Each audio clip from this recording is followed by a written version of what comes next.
Olá, bem-vindo ao quadro. Na última aula, nós analisamos a estrutura interna de um caule primário. Hoje vamos ver como é a organização básica de um caule secundário. O caule secundário é aquele caule que, além do crescimento longitudinal, também apresenta um crescimento em espessura, um crescimento em diâmetro, que é chamado de crescimento secundário. E como nós fizemos nas outras aulas, vou desenhar um corte transversal deste caule. E quero que você observe os tecidos de cima para baixo. Bom, na aula sobre caule primário, nós vimos que o interior do caule é composto por células parenquimáticas. Essas células exercem a função de preenchimento. Essa região é chamada de medula caulinar e também está presente em um caule secundário. Ao redor da medula, nós encontramos o feixe vascular, com aquela disposição típica, onde o xilema está voltado para dentro, e neste caso é um xilema primário. Já o floema fica voltado para fora do caule, e este floema é também um tecido primário. Lembrando que xilema e floema são tecidos vasculares, e o xilema conduz à seiva inorgânica e o floema à seiva orgânica. Entre o xilema e o floema primário, existem algumas células do procâmbio. Relembrando, o procâmbio é aquele tecido meristemático que possui alta capacidade de divisão e que irá formar os elementos vasculares da planta.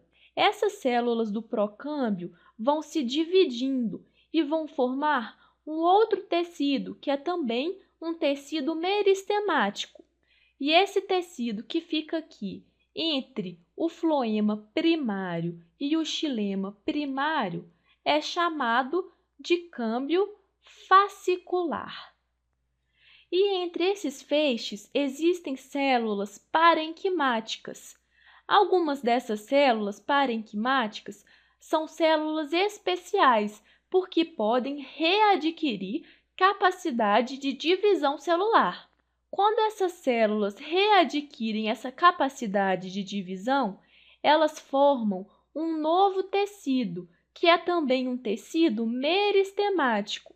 E neste caso, esse tecido meristemático é secundário. E ele recebe o nome de câmbio interfascicular, pois ele está ligando os elementos do floema e xilema primários. E a união do câmbio interfascicular ao câmbio fascicular, nós chamamos de câmbio vascular. E é esse câmbio vascular que é responsável pelo crescimento do cilindro vascular. Isso ocorre porque o câmbio vascular vai se dividindo e formando para dentro os elementos do xilema. E esses elementos do xilema agora vão compor um tecido secundário. Então, aqui está o xilema, que é um xilema secundário, pois foi formado a partir da ação do câmbio vascular. E, ao mesmo tempo, o câmbio vascular também originam células voltadas para fora, para a extremidade do caule. E essas células que ficam voltadas para fora compõem o floema secundário, que também foi originado a partir do câmbio vascular. Então, como você já pode notar, o câmbio vascular é muito importante para o crescimento em espessura do cilindro vascular. E a partir da formação desses tecidos secundários, o cilindro vascular vai aumentando de diâmetro progressivamente.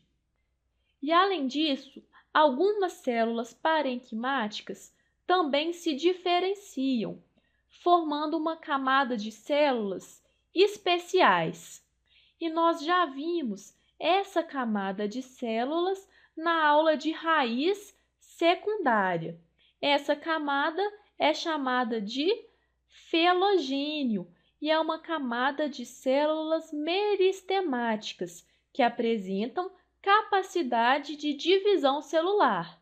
O felogênio pode ser chamado também de câmbio da casca e ele se divide tanto para o interior como para o exterior.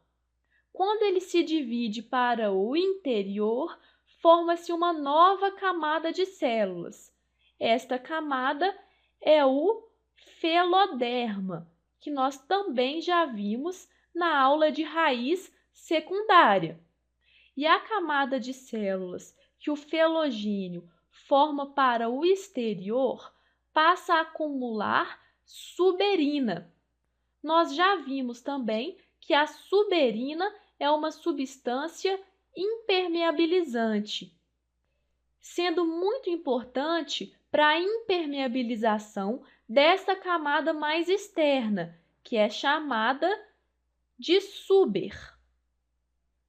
E nós já vimos também que a união do suber, felogênio e feloderma forma a periderme. Então, como acontece nas raízes secundárias, o revestimento externo do caule secundário também é feito pela periderme. Então, fechamos por aqui com o caule secundário e na próxima aula vamos analisar a morfologia externa do caule. Não perca, até lá!